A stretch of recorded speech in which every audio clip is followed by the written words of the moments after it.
नमस्कार दर्शकों, जैसा कि आप जानते हैं कि इस समय हमारा पूरा देश, पूरा प्रदेश और हमारा शहर कोरोना संक्रमण के काल से गुजर रहा है। इस पूरे लॉकडाउन के सीजन में या इस पूरे लॉकडाउन में हम सभी लोग अपने घरों में अपने परिवार के साथ रहे, कुछ लोगों ने वर्क फ्रॉम होम किया, लेकिन इन्हीं सब के बीच हमारे फ्रंट लाइन वॉरियर्स जैसे कि स्वास्थ्य कर्मी, हमारे पुलिसकर्मी जो कि पूरा समय फ्रंट लाइन में रहे, इन्होंने पूरा 24 घंटा अपना पूरा समय कोरोना संक्रमण के लिए, इस चेन को तोड़ने के लिए हमें दिया। इसी बीच इस कोरोना संक्रमण के या फ्रंट लाइन वॉरियर्स के डीआईजी इंदौर हरिनारायणीचार्य मिश्रा सर आज हमारे साथ स्टूडियो में मौजूद हैं। सर, आपका बहुत बहुत स्वागत है। बहुत बहुत धन्यवाद। सर, पहला प्रश्न अगर प्रश्न की शुरुआत हम करते हैं तो हमारा पहला प्रश्न है कि सर, शुरुआती दौर में इंदौर में उतना जनता का सहयोग हमको नहीं मिल पा रहा था या पुलिस को नहीं मिल पा रहा था, तो सर कैसे आपने इस खाई को या इस डिस्टेंस को कैसे दूर किया? देखिए, पिछले लगभग 100 सालों की एक असामान्य परिस्थिति से हम लोग जूझ रहे हैं और इन असामान्य परिस्थितियों में हमारी सामाजिक आर्थिक संरचना से लेकर के समाज का हर ढांचा प्रभावित हुआ है जी। इसमें शुरुआती दौर में पुलिस के सामने एक बड़ी चुनौती थी। लोगों को लगा कि जब जो प्रतिबंध लगाए गए हैं उनके रोजमर्रा की चीजों में वो कहीं ना कहीं बाधक हैं, उनकी स्वतंत्रता में बाधक हैं, शायद वो उसके महत्व को उतना नहीं समझ पा रहे थे जी। तो शुरुआती दौर में एक प्रतिरोध रहा, लेकिन जैसे जैसे लोगों को ये समझ में आया ये चीजें जरूरी हैं, जब लगातार पुलिस ने इसको करने के लिए कई तरह के तकनीक से लेकर के हर तरह के मानवीय संसाधन तक का प्रयोग किया जी।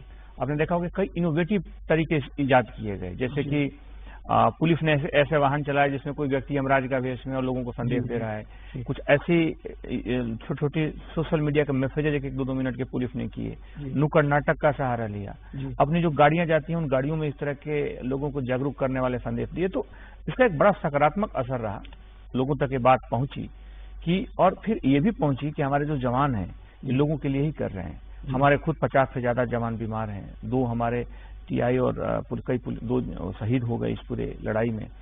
तो एक पुलिस ने बड़ी जुझारूपन से, आपने जैसे बताया कि फ्रंट वॉरियर के रूप में लड़ाई लड़ी है, लेकिन इसके साथ साथ लोगों तक ये संदेश पहुंचा कि पुलिस खुद जान जोखिम में डाल करके एक आम व्यक्ति के लिए कितना हो सकता है उस हद तक संघर्ष कर रही है, उसके लिए प्रयास कर रही है जी। लोगों ने जब इस बात को समझा, जब इसके महत्व को समझा, तो लोग पूरी तरह से साथ आए, लोग आगे बढ़कर के साथ आए। पुलिस की उन्होंने हर जगह मदद की, व्यवस्था को बनाए रखने में मदद की और इस लॉकडाउन के पूरे दौरान इस पूरे व्यवस्था को, इस पूरे जो प्रक्रिया चल रही थी, इसको काफी सख्त ढंग से, काफी मजबूती से लागू करने में भी उन्होंने सक्रिय भूमिका निभाई। सर, जैसे कि अभी आपने बताया कि बड़ा आपको सहयोग मिला, लेकिन हर सिक्के के सर 2 पहलू होते हैं। तो कुछ लोग जो देखने में भी आ रहा है कि कई लोग नियम तोड़ रहे हैं या तोड़ते हैं, तो उन ऐसे लोग जिन्होंने नियम तोड़ा उनके खिलाफ पुलिस ने अभी तक क्या कार्रवाई की है? पुलिस ने समान तौर पर लोगों ने पालन किया है, लेकिन हर जगह कुछ ऐसे होते हैं, कुछ ऐसे लोग होते हैं जो कई बार नियमों को वायलेट करते हैं, नियमों का पालन ठीक से नहीं करते हैं। लेकिन ऐसे लोगों को लेकर के पुलिस ने भी सख्ती दिखाई। हालांकि पुलिस की कोशिश रही कि लोगों तक ये संदेश पहुंचाया जाए, लोग स्वप्रेरणा से इस चीज को पालन करें, लेकिन जब स्वप्रेरणा काम नहीं आई, उनका प्रोत्साहन काम नहीं आया, तो फिर पुलिस ने वैधानिक कार्रवाई भी की। ऐसे लोगों के लिए आपने देखा होगा कि वैष्णव विद्यापीठ के पास एक बड़ा अस्थायी जेल भी बनाई गई जी। जिसमें कई 100 लोगों को धीरे धीरे करना पड़ा, न चाहते हुए भी करना पड़ा, क्योंकि वो बार बार इस उल्लंघन इसका कर रहे थे, लॉकडाउन की प्रक्रिया को धता बता रहे थे। तो ये चीजें एक सीमा के बाद जब किसी व्यक्ति की स्वतंत्रता उच्छृंखलता में बदल जाए और कई बार वो सामान्य जो स्वास्थ्य के मानक हैं उनके लिए चुनौती बन जाए, तो फिर ऐसे में प्रक्रिया अपरिहार्य हो जाती है, आवश्यक हो जाती है। और पुलिस ने उस स्थिति के बाद इसको सख्ती से लागू कराया, वैधानिक कार्रवाइयां भी की और कई बार इन वैधानिक कार्रवाइयों में इस तरह की कार्रवाइयां भी करनी पड़ी। सर, जैसा कि इस पूरे लॉकडाउन के पीरियड में सभी लोग अपने घरों पर रहे, तो अभी मैं जैसा पढ़ रहा था ऑल ओवर इंडिया का एक डेटा है कि इस पूरे काल में घरेलू हिंसा की घटनाएं बहुत ज्यादा बढ़ी हैं या पूरे देश में देखने को मिली। तो इस लॉकडाउन के पीरियड में इंदौर की क्या स्टेटस है? अगर पूरे लॉकडाउन में देखें तो अपराधों की संख्या तो घटी है, मूल तौर पर अगर अपराध देखें, जो मूल तौर पे अलग अलग तरीके के अपराध होते हैं, घटी है। लेकिन ये भी सही है कि इस पूरे दौरान में 2 तरह के अपराध बढ़े हैं, जिसमें एक पारिवारिक हिंसा से जुड़े मामले हैं और दूसरा साइबर क्राइम से जुड़े मामले हैं। इन दोनों में खास बात यह है कि कई बार अगर सारे परिवार के लोग रहें, कई बार उसमें पारिवारिक मतभिन्नता आती है, मतविभेद आता है, और इसमें अगर हमारे अंदर धैर्य की कमी हो, जो परिस्थितियां हैं, जिस तरह के स्वास्थ्य संबंधी चैलेंजेस आ रहे हैं, जिस तरह के लोगों में वैचारिक टकराव आ रहा है, कई बार जो बदली परिस्थितियों में हम उसके साथ सामंजस्य नहीं बिठा पा रहे हैं, ऐसे में कई बार व्यक्ति डिप्रेशन में चला जाता है, कई बार उसके अंदर धैर्य की कमी होने लगती है, और ऐसे में छोटे छोटे झगड़े जो कि आम दिनों में छोटे छोटे झगड़ों के रूप में खत्म हो जाते थे, अब वो बड़े तनाव का रूप ले रहे हैं, सुसाइड जैसी घटनाएं बढ़ी हैं। तो इन सब चीजों के कारण पारिवारिक हिंसा भी बढ़ी है, पारिवारिक झगड़े भी बढ़े हैं, और इस तरह की शिकायतें आई हैं। लेकिन अच्छी बात है कि पुलिस ने इन हर शिकायतों को धैर्यपूर्वक सुना है और इसमें काफी सकारात्मक कार्रवाई की है, परिवारों को, बहुत सारे परिवारों को टूटने से बचाया है। सर, आगे और इस तरह की घटना में और कमी आए तो कोई पुलिस का कोई इनोवेटिव आइडिया हो जो कि आप शेयर करना चाहें? पुलिस की इसमें 2-3 इनोवेटिव आइडियाज हैं जो इन सामाजिक समस्याओं से जूझने के लिए लगातार प्रयासरत हैं और लगातार उसको लागू भी किया गया है सफलता से। इसमें सबसे महत्वपूर्ण है कि जो सुसाइड से जुड़े जो मामले हैं, मुख्य तौर पे जो डिप्रेशन से जुड़ी चुनौतियां हैं, उसके लिए इंदौर पुलिस की एक यूनिट है संजीवनी, जिसमें लोगों को यहाँ पर उसके लिए काउंसलिंग की जाती है फ्री ऑफ कॉस्ट। उन्हें लगातार इसके लिए सलाह दी जाती है, और इससे इस तरह के मामलों में अगर व्यक्ति प्रारंभिक दौर में आ जाए, अगर जागरूक होकर संपर्क करे, तो इस मनोदशा से बाहर लाते हैं, उसको इस मनस्थिति से उबार लेते हैं। जहां तक पारिवारिक विवादों की बात है, तो सामान्य विवादों में हम जानते हैं कि अगर सामान्य विवाद हो तो पुलिस से अपेक्षा की जाती है कि वो तत्परता से कार्रवाई करे जी। लेकिन जो पारिवारिक विवाद हैं, अगर पति पत्नी के बीच के किसी विवाद को लेकर के अगर कोई मतभिन्नता आती है, उनमें कोई टकराहट होती है, तो उसमें कई बार तत्कालिक तौर पे अगर आप मुकदमा कायम कर देते हैं तो वो उनके अस्थायी विवाद और अस्थायी अलगाव का कारण बन जाता है। ऐसे में आवश्यक है कि पुलिस जो है एक काउंसलिंग सेंटर के माध्यम से इन समस्याओं को देखे, उनका निदान करे, और इसमें इसका निश्चित तौर पर उपयोग किया गया है। काउंसलिंग सेंटर्स के माध्यम से, परिवार परामर्श केंद्र के माध्यम से पुलिस ने ऐसे मामलों में काउंसलिंग की है और उन्हें सुलझाया है। बुजुर्गों के लिए, जो बुजुर्ग अकेले रहते हैं, कई बार उस समस्या से, चूंकि कोरोना से भी सबसे ज्यादा पीड़ित होने की संभावना बुजुर्गों को रहती है, तो पुलिस ने बीते दिनों में उनके लिए अलग अलग इस तरह के आलम्बन एक यूनिट स्थापित की है, जहां पे उनके पारिवारिक विवाद को, बच्चों से अगर कोई समस्या है, अगर कोई पारिवारिक समस्या है, उसमें काउंसलिंग करती है, और कुछ स्वास्थ्य संबंधी उनको सुविधाएं मिलती रहें, इसके लिए भी पहल की है। जी सर, एक बड़ा महत्वपूर्ण प्रश्न है, जैसे आपने इंटरव्यू की शुरुआत में बताया कि ये 100 साल में हुई इस तरह का कोई पैंडेमिक नहीं आया है, तो सर इस पैंडेमिक के पहले और इन अभी 4 महीने का जो पूरा पैंडेमिक है, उन ड्यूटी के टाइम में आपको क्या डिफरेंसेस या क्या चैलेंजेस जो अभी तक आपने नहीं देखे थे वो देखने को मिले? इस चुनौती ने हमारे जीवन के हर स्तर को प्रभावित किया है जी। लोगों से लोगों के बीच के संबंध को, व्यक्ति के संबंध को, आपस में जो इंटरपर्सनल रिलेशंस हैं, काम करने के ढंग को, वर्क फॉर होम हो गया, बच्चों की पढ़ाई के दायरे को, बहुत सारे आप देख रहे हैं कि पढ़ाई जो हो रही है बच्चे घर से कर रहे हैं, ऑनलाइन कर रहे हैं, क्लासरूम्स खत्म हो गए, तरह तरह के जो सेमिनार्स और कार्यक्रम होते थे अब वेबिनार में बदल गए हैं। तो इस चीजें अगर बदली हैं, आर्थिक समस्याएं बदली हैं, आर्थिक चुनौतियां बदली हैं, सामाजिक अंतर संबंध बदले हैं, तो पुलिस से जो चुनौतियां हैं वो भी इससे छूटी नहीं है। अभी घटनाओं की हम बात करें, पुलिस पहले सड़कों पर जब चेकिंग करती थी तो सबसे पहले उसकी चुनौती होती थी कि अगर कोई व्यक्ति मास्क पहना है तो ऐसे में व्यक्ति के साथ चुनौती होती थी कि मास्क को कैसे हम उसको हटाएं, मास्क कैसे व्यक्ति का चेहरा खुला रहे ताकि उसकी एक विजिबिलिटी रहे जी। लेकिन अब शायद वो विजिबिलिटी हटी है, अब मास्क अनिवार्य हुआ है, तो ये भी पुलिस के लिए एक चुनौती है। कोई अगर अपराधी है तो उसके लिए पहचान में चुनौती है।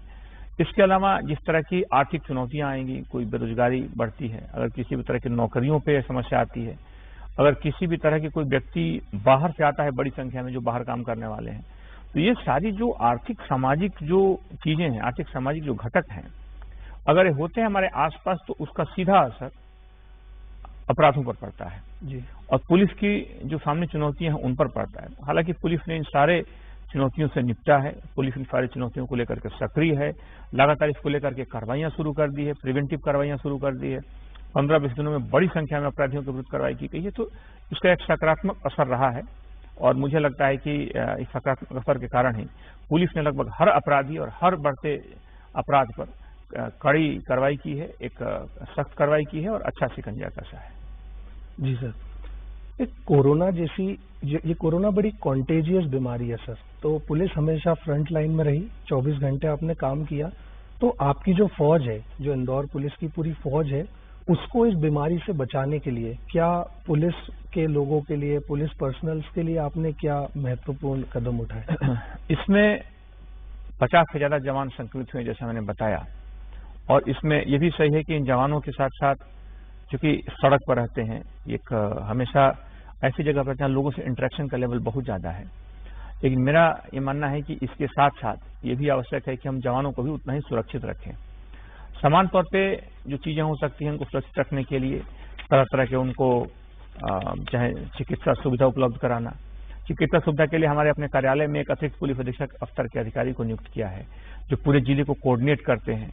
जवान की या किसी पुलिसकर्मी की समस्या हो, तत्काल सभी जो यहाँ के हॉस्पिटल थे उनके साथ कोऑर्डिनेट करके उनकी चिकित्सा सुविधा 100% सुनिश्चित हो सके, इसको इंश्योर करते हैं।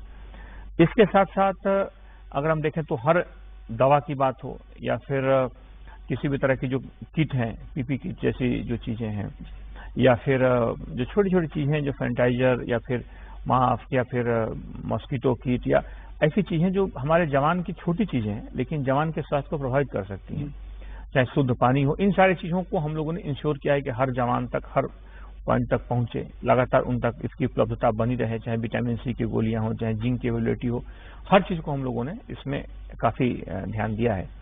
साथ ही साथ एक हम लोगों ने प्रारंभिक तौर पे कुछ आयुर्वेदिक प्रयोग भी किए हैं, जिसका सकारात्मक असर रहा है। कुछ जवान बीमार हुए हमारे यहाँ, जो होम क्वारंटाइन करके या लाइन में रख करके, उन पर कुछ इस तरह के आयुर्वेदिक जो कुछ चीजें हैं जो प्रारंभिक तौर पे जो एसिम्प्टोमेटिक जो जवान हैं उन पर उसका प्रयोग किया गया है, मुख्य तौर से खान पान की पद्धति से और जो सामान्य जो घटक हैं और हमारे कुछ तरह के जो काढ़े और कुछ आयुर्वेदिक जो चिकित्सा पद्धति और प्राणायाम जैसी चीजों से उस पर प्रयोग किया गया। और एसिम्प्टोमेटिक 6 से 7 जवान उससे भी ठीक हुए हैं, तत्कालिक तौर पे 4 से 5 दिनों में उन्हें राहत मिली है। तो हर तरह के प्रयोग, चाहे उन्हें चिकित्सालय में उनकी गंभीरता के अनुसार भर्ती कराने की बात हो, होम क्वारंटाइन रखने की बात हो, या फिर जो आयुर्वेदिक चिकित्सा पद्धति से उन्हें तत्काल अगर राहत देने की बात, तो हर स्तर पर प्रयोग किया गया है, हर स्तर पर ध्यान रखा गया है। और हमारे जवान अभी काफी संख्या में अधिकांश ठीक होकर के घर गए हैं। प्रारंभिक कुछ ऐसी चुनौतियां आई थी जिससे जो हमारे लिए बड़ी थी, लेकिन उससे हम लोगों ने काफी कुछ सीखा और अपनी व्यवस्था को मजबूत किया ताकि हमारा कोई जवान दोबारा उस तरह की परिस्थिति में न आ सके। सर, ये तो हुई उनकी शारीरिक सुरक्षा की बात हुई, लेकिन एक मेंटल हेल्थ आजकल बड़ा प्रचलित शब्द है। तो सर, जब पुलिस के जवान या अधिकारी लेवल जब 24-24 घंटा ड्यूटी करते थे, तो उनका मनोबल भी कभी तो टूटता होगा या आपने देखा होगा कि उनका मनोबल गिरता नजर आ रहा है। उसके लिए सर आपके क्या कदम? उसके लिए सबसे महत्वपूर्ण है कि हम जवानों के बीच जाएं, हम जो ड्यूटी पे जवान हैं उनसे मिलें, उनसे परस्पर हम संवाद रखें, उनके ड्यूटी के आवर्स को देखें। छुट्टियां अब दी जा रही हैं, अभी थाना प्रभारी से लेकर के अतिरिक्त पुलिस अधीक्षक तक के व्यक्तियों को छुट्टी मिल रही है, भले निर्धारित अवधि में। और साथ ही साथ इन चीजों का ध्यान रखा गया कि ये सारी जो चीजें हैं उनके परिवार के साथ एक संवाद बना रहे। अगर कोई बाहर रहना चाहता है तो उसको सही तरीके से सुविधाजनक एक अच्छा हॉस्पिटल या होटल हम उपलब्ध करा सकें। तो इन सारी चीजों को ध्यान में रख करके एक जो कंफर्ट लेवल है उसको ठीक रखने की कोशिश की गई है। उनका स्वास्थ्य परीक्षण करा करके उनकी स्वास्थ्य को ठीक रखने का सुनिश्चित किया गया है। तो इन सारी चीजों का उद्देश्य है कि हमारे जो जवान हैं वो स्वस्थ रहे, वो पूरी तरह से एक मेंटल तरीके से भी, शारीरिक तरीके से भी और पूर्ण मनोयोग से काम कर सके, निश्चिंत होकर काम कर सके, इस बात का पूरा ध्यान रखा गया है। कोई मनोरंजक गतिविधियां भी कोई करते हैं आप अपने स्टाफ के लिए, आपकी फौज के लिए सर? हाँ, स्टाफ के लिए एक समान तौर पे संवाद है, समान तौर पे लोग अब जो क्रिएटिव हैं अपनी बातों को रख सकते हैं, उसमें रेडियो मैसेज के माध्यम से अपने जो उनकी क्रिएटिविटी है उसको प्रदर्शित करते हैं। लेकिन साथ साथ ये जरूर है कि अभी चूंकि इस तरह के इसके अलावा चूंकि खेलने के समस्या है, भी चुनौतियां हैं, बहुत सारे जो सामूहिक जो इस तरह के खेल के या इस तरह के चीजें बीच बीच में बन रही हैं, तो वो एक समस्या रही है। लेकिन ये है कि हमारे जवान मानसिक रूप से स्वस्थ रहें, अपने लोगों से संवाद कर सकें, अगर उनकी कोई समस्या है उसका तत्काल निराकरण हो सके, अगर उनकी कोई बीमारी है तो उसका तत्काल इलाज हो सके, इन सारी चीजों का ध्यान रखा गया है ताकि वो सुकून के साथ अपने दायित्व को निभा सके। सर, अब अनलॉक पीरियड पूरी तरह बढ़ रहा है, लोग बाहर निकल रहे हैं, तो अपराधियों का या जो आपराधिक प्रवृत्ति के लोग हैं उनसे भी खतरा अभी बढ़ रहा है आम आदमी के लिए, तो उसके लिए पुलिस की क्या रणनीति है? इसके लिए पुलिस तो पूरी तरह से सक्रिय है ही, लेकिन मुझे लगता है कि हर व्यक्ति को एक अपने अंदर एक पुलिस देखना चाहिए जी, पुलिस के रूप में सोचना चाहिए। अगर हम बाहर जाते हैं, जैसे छोटा सा उदाहरण दूं, अभी जो कुछ घटनाएं हुई शहर में, एक दो जो बड़ी चुनौतियां थी, जिसमें कुछ डकैती थी, कुछ इस तरह की समस्या थी, उतने बड़े फ्लैट में, उतने करोड़ों अरबों की बड़ी मल्टी में एक भी सीसीटीवी नहीं था जी। यानी कि अगर हम 30 से 40 लाख, 50 लाख, 60 लाख का घर ले लेते हैं और हम 3-4 हजार का सीसीटीवी लगाना उपयुक्त नहीं समझते, जबकि ये ऐसा भी नहीं कि उसका कोई लगातार कंटिन्यूअस उसकी कॉस्ट है, एक बार इंस्टॉलेशन कॉस्ट है। ये छोटी छोटी चीजें हैं जो हमारे पास संभव है, लेकिन शायद हमारे यहाँ अवेयरनेस की हम लोगों की कमी है, या फिर उनको ध्यान नहीं देते। हमने गार्ड रख लिया, गार्ड का वेरिफिकेशन नहीं कराया, वो गार्ड ही कल सूचना दे देता है, दूसरे अपराधियों को बुला लेता है। तो ये छोटी चीजें हैं। पुलिस आपके लिए सक्रिय है, पुलिस आपके लिए हर समय प्रयासरत है, हर चुनौती से पुलिस निपटने में सक्षम भी है, और आपने देखा होगा जो भी चुनौती आई है पुलिस ने बड़ी मजबूती के साथ उस चुनौती से निपटा भी है। लेकिन अगर इसमें हम छोटी छोटी चीजों का ध्यान रखें, जैसे कि अपने घर के अंदर हम कैमरे लगाते हैं तो बाहर भी कैमरे लगा लें रास्ते की तरफ। अगर हम कोई बिल्डर कोई मल्टी या इस तरह की चीजें बनाता है, उस सुरक्षा के हिसाब से इस तरह की कैमरों को अनिवार्य करें, किसी गार्ड को हम रखते हैं, पुलिस को सूचना दें। ये छोटी छोटी चीजें हैं जो कि हमारे लिए अपेक्षित हैं, इनका हम ध्यान रखें तो पुलिस की जो कार्रवाई होगी उसको आप मजबूत कर देंगे, उसमें आप उसको एक गति देंगे, उसके धार देंगे। तो निश्चित तौर पे एक उम्मीद है कि इन छोटे छोटे जो सुरक्षा के मानक हैं इसका हम पालन करें, इससे पुलिस के हाथ मजबूत होंगे। सर, सार्वजनिक जगहों पर जो पहले सख्ती दिखाई देती थी, तो सख्ती उतनी सोशल डिस्टेंसिंग का लोग पालन कर नहीं रहे अभी, तो उनके लिए पुलिस क्या कार्रवाई करने के लिए? आज एक बैठक हुई थी, इसके लिए जो जनप्रतिनिधियों की समिति बनाई गई है, क्राइसिस मैनेजमेंट कमेटी की, उसमें इस बात पर तय किया गया कि जहां पर सोशल डिस्टेंसिंग के मानकों का पालन नहीं हो रहा है, जहां उनका उल्लंघन हो रहा है, अब वहां पर फाइन भी लगाया जाए जी। और शायद आने वाले दिनों में जब इसका नोटिफिकेशन जारी हो जाएगा तो सोशल डिस्टेंसिंग के लिए फाइन भी, स्पॉट फाइन की व्यवस्था भी की जाएगी जी। मुझे लगता है कि ये चीज ज्यादा कारगर होगी। बहरहाल मैं व्यक्तिगत तौर पर मानता हूं कि लोगों में इतनी जागरूकता है, लोग इस चीज को इतनी गंभीरता से लें, जरूरत न पड़े वो इस चीज को समझे। जिंदगी हमारी है तो थोड़ी सी हमें सावधानी खुद की जिंदगी के लिए रखना पड़ेगा। हम इससे दूसरे के भरोसे नहीं सकते कि सारी एक प्रशासनिक व्यवस्था या पुलिस की व्यवस्था ही इस चीज को संभाले, क्योंकि उसकी पहुंच हर घर के कमरे अंदर तक नहीं है जी। कुछ सुरक्षा के मानक ऐसे हैं जो हमारे जीवन पर सीधे प्रहार करते हैं, और हम पालन न करें तो सीधे उसका हम शिकार हो जाते हैं जी। एक छोटे से गांव में आज नेपालपुर के देखेंगे, आज 20 लोग एक घर में संक्रमित मिले जी। एक व्यक्ति गया, उसने ध्यान नहीं दिया, धीरे धीरे वो फैलता गया और 20 लोग संक्रमित हो गए। यानी कि अगर हम पालन नहीं करेंगे तो शिकार भी हम ही होंगे, हम ही उसके सबसे ज्यादा नुकसान होगा। तो सुरक्षा के जो मानक हैं, जो चीजें बताई जाती हैं, उनका हम पालन करें, उससे अंततः हमारी ही सुरक्षा मजबूत होगी और हम इस रोग से, इस संक्रमण के दौर से निकल पाएंगे। सर, ये जो कोरोना वायरस से बचने का सबसे महत्वपूर्ण है कि हमको मास्क लगाना है। तो जैसे सर, अगर हम बैंकों में जाते हैं या बैंक में एटीएम विड्रॉ मशीन में, तो वहां अगर हमने मास्क पहना हो तो हमारी आइडेंटिटी कहीं ना कहीं छुप जाती है, तो उसके लिए सर? उसके लिए अनिवार्य किया गया है। हमने पिछले दिनों बैठक ली थी जी। यहाँ के सारे बैंक्स को भी बुलाया गया था, अपने पुलिस अधिकारियों को सब में बुलाया था। उसमें हमने 2 चीजें तय की। अगर कोई व्यक्ति बैंक में जाता है, अगर कोई व्यक्ति किसी सर्राफा की दुकान में जाता है जी। किसी मणिपुरम जैसे जो एजेंसीज हैं जो कि लोगों को ऋण देती हैं सोने पे, वैसी जगहों पे जाता है, तो अनिवार्य किया गया कि जो भी व्यक्ति वहां पर आएगा वो पहले मास्क उसके हर सेलर या बैंक के सामने मेन गेट पर एक कैमरा होगा जी। और उस कैमरे के सामने आने वाला व्यक्ति वहां कैमरे के सामने मास्क उतारेगा जी। रजिस्ट्रेशन करा, मतलब यानी कि उसका फोटो रजिस्टर्ड हो गया, उसके बाद अंदर जाएगा जी। और ये सामने वाले के लिए अनिवार्य होगा कि वो हर व्यक्ति का फोटो के बाद ही अंदर आने दे जी। इसका कई जगहों में पालन नहीं किया जा रहा है। आने वाले समय में पुलिस इसे कानूनी कार्रवाई भी करेगी, वैधानिक कार्रवाई भी करेगी जी। इससे मास्क भी रहेगा, आपके स्वास्थ्य को भी खतरा नहीं है, और जो सुरक्षा संबंधी जो चुनौतियां थी उनका भी पालन हो पाएगा। तो निश्चित तौर पे इन चीजों का पालन जरूरी है। और साथ ही साथ जो मास्क का जहां पर जरूरी है रोड पे पहनना है, बाकी जगहों पे पहनना है, उसका हम पहने, लेकिन जो सुरक्षा के लिए चुनौती वाले जगह है उनका हम सही ढंग से पालन करें, ताकि सुरक्षा के जो मानक है उनका भी पालन हो सके और स्वास्थ्य में भी कोई समझौता ना हो। जी सर। सर एक और प्रश्न है जो बच्चों के लिए है, थोड़ा पुलिस से हटके है, पुलिसिंग से हटके, कि अभी जिस तरह हम देख रहे हैं कि जिन बच्चों का नेक्स्ट क्लासेस में जाने वाले थे, लेकिन उनके लिए तो अभी भी अनलॉक ही है वो बच्चे, तो कहीं ना कहीं बड़ा डिप्रेशन का शिकार हो रहे हैं या बच्चों में डिप्रेशन देखने को। तो आप हमारे दर्शकों को, हमारे बच्चों को कोई संदेश देना चाहेंगे कि कैसे वो खुद को पॉजिटिव रखें? हम देखते हैं कि सकारात्मक सोच हमें हमेशा एक ऊंचे मंजिल की तरफ ले जाती है।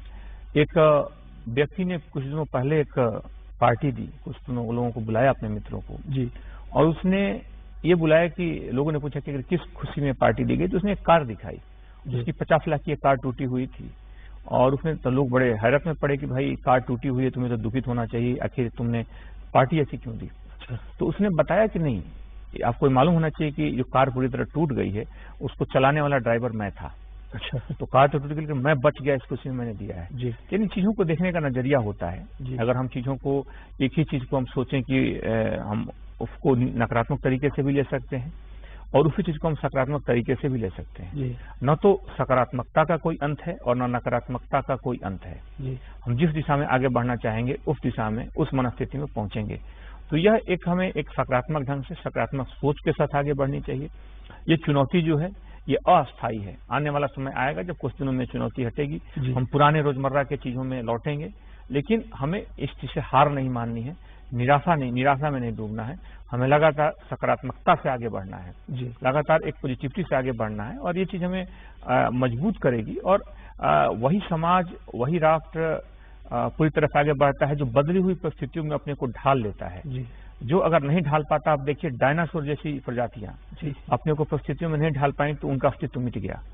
तो आगे बढ़ने के लिए आवश्यक है कि हम परिस्थितियों का अनुरूप ढालें, इन चुनौतियों से जूझें और जब परिस्थितियां पुनः अनुकूल होंगी अपने पुराने दिनचर्या में हम आगे बढ़ सकते हैं। जी सर, अभी हम, जैसा कि आपके बारे में हमें पता चला है कि आप कवि हृदय भी हैं, तो इसीलिए शायद इतने अच्छे से और इतना अच्छा समाज का सहयोग आपको, पुलिस को मिल रहा है और एक पुलिस की एक सकारात्मक छवि बनी है। तो सर अगर कोई कविता आप हमारे दर्शकों को, आपकी कोई स्वरचित कविता या सुनाए तो बहुत अच्छा। कविता तो नहीं, लेकिन मैं कुछ पंक्तियां जरूर कह सकता हूँ जी, कि हमारे जवानों को, हमारे युवाओं को हार नहीं माननी चाहिए, एक सकारात्मक ढंग से आगे बढ़नी चाहिए। जी। इसमें कहा जा सकता है कि पथ क्या पथिक कुशलता क्या, पथ क्या पथिक कुशलता क्या, जब राह में बिखरे सूल न हो, नाविक की धैर्य कुशलता क्या, जब धाराएं प्रतिकूल न हो। जी जी जी सर, बहुत बहुत धन्यवाद। सर एक और प्रश्न है कि अब अनलॉक की तरफ हम बढ़े हैं, तो आपकी आम नागरिकों से या इंदौर शहर के नागरिकों से क्या आपकी अपेक्षा है कि कितनी पॉजिटिविटी से उनको करना चाहिए और कितना सहयोग देना चाहिए पुलिस को, प्रशासन को? निश्चित तौर पे जो अनलॉक हुआ है, इसमें अनलॉक की तरफ हम एक आम दिनचर्या की तरफ बढ़े हैं, लेकिन हमें नहीं भूलनी चाहिए कि चुनौती अभी भी उतनी ही है। जी। अभी यहाँ पर भी देखें तो काफी हद तक अभी चुनौती घटी थी और हम लोग उस चीज से, इस मनस्थिति से बाहर निकले, लेकिन धीरे धीरे यहाँ भी चुनौतियां बढ़ी हैं, संख्याएं बढ़ी हैं, जो रिपोर्ट्स आ रही है उसमें लोगों की संख्या भी बढ़ी है और हमारे लिए एक बड़ी महत्वपूर्ण बात है कि हम पूरी तरीके से इस जागरूकता को, इस अपनी जो हमारी जो एक लगातार चीज स्थिति में सुधार होने की जो कवायद चल रही थी उसको हम कम न होने दें।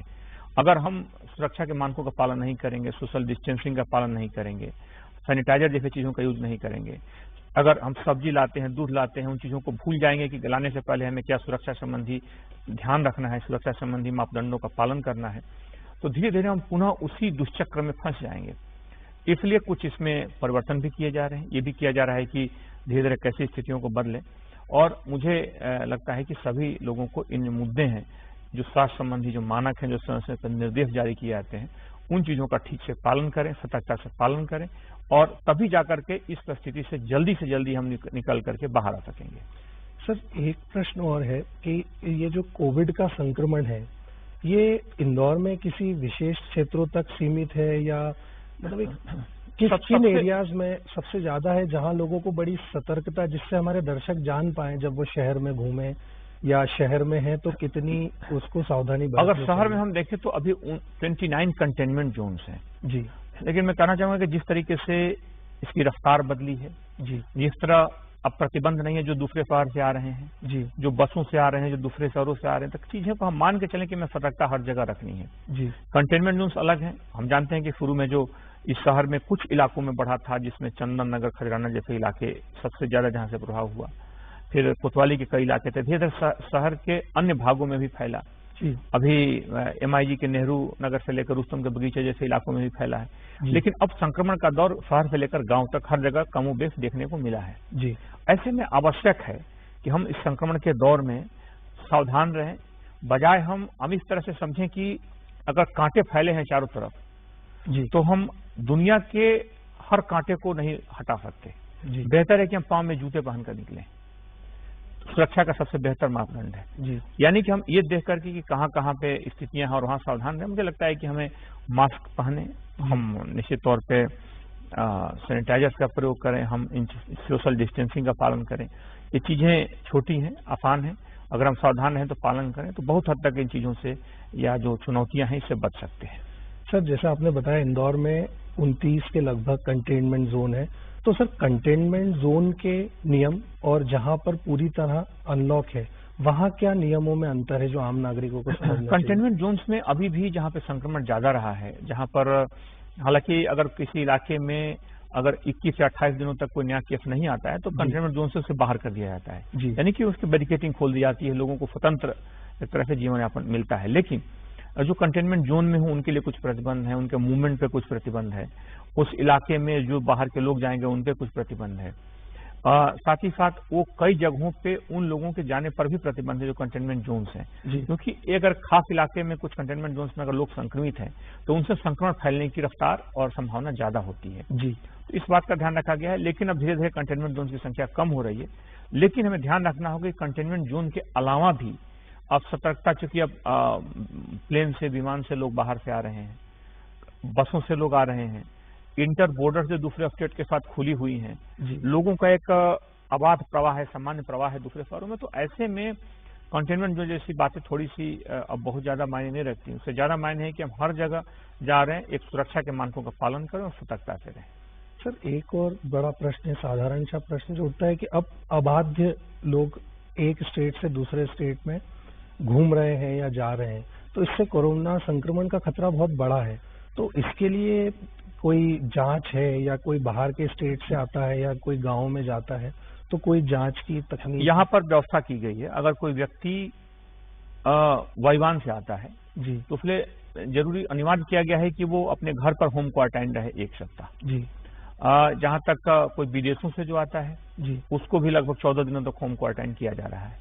लेकिन अगर हम देखें प्रैक्टिकल तौर पर तो कई बार कोई व्यक्ति दूसरे राज्य से आता है, उसका भी होम क्वारंटाइन नहीं किया जा रहा है, तो उस व्यक्ति को खुद ही होम क्वारंटाइन होना चाहिए। इतना उसको सतर्क होना चाहिए कि होम क्वारंटाइन रहे, दूसरे लोगों से न मिले और सतर्क रहे, क्योंकि अगर वो संक्रमित होता है तो अपने पास में जो लोग आएंगे निश्चित तौर पर मिलने वाले वही लोग होंगे जो उसके जानने वाले होंगे, जी, वो भी संक्रमित होंगे और वो भी उससे दुष्प्रभावित होंगे। तो इन चीजों का हम ध्यान रखें और जरूरी नहीं कि हर जगह हर चीज को थोपा जाए और हम उसको एक आदेश के रूप में लें। हम खुद एक जागरूक नागरिक के रूप में इन चीजों का पालन कर सकते हैं ताकि ये संक्रमण न फैले, हम खुद स्वस्थ रहें और दूसरों के भी स्वस्थ होने में मदद करें।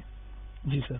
तो दर्शकों, ये हमारे साथ है डीआईजी इंदौर हरिनारायणचारी मिश्रा सर, जिन्होंने हमारे हर सवाल का बहुत अच्छे से वैसे जवाब दिया कि आपको हमको इस कोविड की सिचुएशन में अनलॉक के बाद किस तरह रहना है, किस तरह हमारा जीवन यापन करना है, जिससे कि हम भी इस संक्रमण से बचें और ये पूरा शहर हमारा संक्रमण से बच पाए। सर आपका बहुत बहुत धन्यवाद हमारे साथ स्टूडियो में आने के लिए।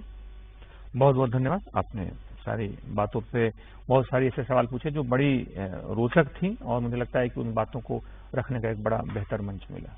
जी सर, बहुत बहुत धन्यवाद। नमस्कार।